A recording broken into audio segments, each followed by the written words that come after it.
बड़े अच्छे लगते हैं ये धरती, ये नदियाँ, ये रहना और तुम। Love you guys. Vinod Kambli ने 1980 के दशक के अंत और 1990 के दशक की शुरुआत में करियर की शुरुआत की थी। वह सचिन तेंदुलकर के साथ एक ही समय में भारतीय टीम में आए थे।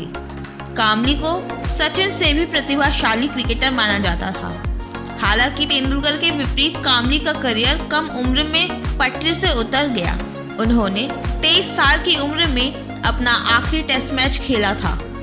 इसके बाद कांबली युवा क्रिकेटरों के लिए उदाहरण तो बने, लेकिन गलत चीज़ों के लिए उन्हें केस स्टडी के तौर पर लिया जाने लगा कि एक युवा क्रिकेटर को क्या नहीं करना चाहिए।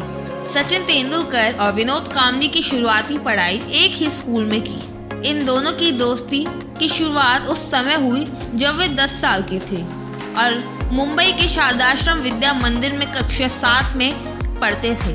इसके बाद इन दोनों में दोस्ती आगे बढ़ती रही। जिन दिनों सचिन तेंदुलकर और विनोद कांबली शारदाश्रम विद्या मंदिर स्कूल में पढ़ते थे, उस समय दोनों की मुलाकात रमाकांत अचरेकर के क्रिकेट कोचिंग में हुई।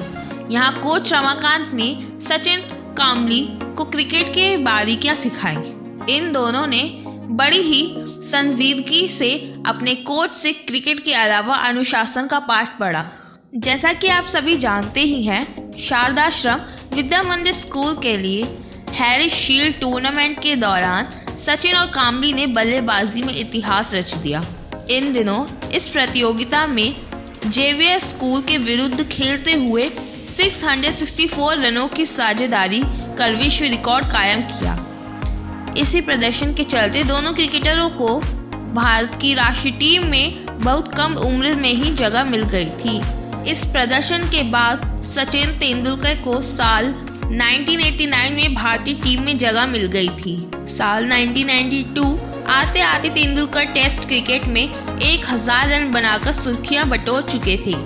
वहीं 1993 में टेस्ट डेब्यू करने वाले कांबली ने 14 टेस्ट मैचों में 1000 रन बनाकर नया कीर्तिमान रच दिया था। सचिन तेंदुलकर लगातार क्रिकेट में बुलंदियां छू रहे थे। वहीं विनोद कांबली को टीम इंडिया में जगह बनाने के लिए संघर्ष करना पड़ रहा था। कुल मिलाकर साल 2000 तक कांबली अंतर्राष्ट्रीय क्रिकेट खेले। इस दौरान एक इंटरव्यू में कांबली ने कहा कि करियर के दौरान सचिन ने उनकी ज़्यादा मदद नहीं की। इस बात से मास्टर ब्लास्टर तेंदुलकर काफ़ी खफा हुए और बाद में दोनों की दोस्ती में दरार आ गई। 2008 से 2009 के दौरान एक किताब के विमोचन के दौरान सचिन तेंदुलकर और विनोद कांबली एक साथ आए थे। उसके बाद दोनों के रिश्ते पर जमी बर्फ पिघल गई। इस दौरान कांबली ने कहा था कि उनके बीच दूरियां मिट गई हैं और कोई मतभेद नहीं है।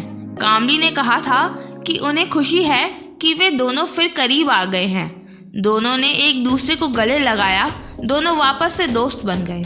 हाल ही में राहुल द्रविड़ का भी एक बयान कांबली को लेकर सामने आया है। उन्होंने बताया था कि ऐसी क्या वजह रही जिसकी वजह से कांबली सचिन से पीछे रह गए।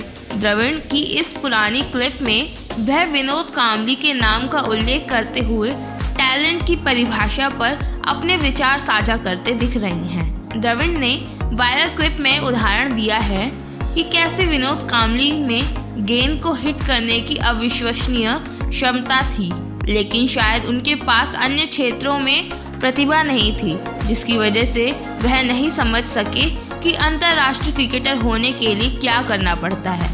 कांबली के पास टैलेंट तो था, लेकिन एक सफल एथलीट बनने के लिए सिर्फ प्रतिभा काफ़ी नहीं होती। प्रवीण आमरे बताते हैं, अकेले प्रतिभा आपको शीर्ष पर नहीं ले जा सकती। अनुशासन, दृढ़ संकल्प और समर्पण महत्वपूर्ण है। कम उम्र में ग्लैमर और पैसा भी आपके करियर को बेपटरी करने के लिए काफ़ी है। आमरे के मुताबिक जब एक क्रिकेटर कम उम्र में ज़्यादा कमाने लगता है तो वह पूरा ध्यान खो देता है। यह महत्वपूर्ण है कि आप पैसे का प्रबंधन करना जानते हो। अच्छे दोस्त बनाएं और क्रिकेट को प्राथमिकता दें। सचिन के पास टैलेंट भले ही कामनी से कम हो, लेकिन वह अपने खेल के लिए प्रति अनुशासित, दृढ़ संकल्पित और समर्पित रहे। सचिन ने अपने करियर की गंभीरता के लिए और सिर्फ उसी पर फोकस किया। वही कामली कभी अपनी गर्लफ्रेंड तो कभी किसी और वजह से चर्चा में रही। आपको हमारे विश्लेषण कैसा लगा वो कमेंट में ज़रूर बताएं। अगर हमारा वीडियो पसंद आया हो तो इसे लाइक करें, चैनल को सब्सक्राइब करके बेल आइकन क्लिक कर दीजिए, जिससे हमारे सारे नोटिफिकेशंस आप पे पहुंच सके। धन्यवाद।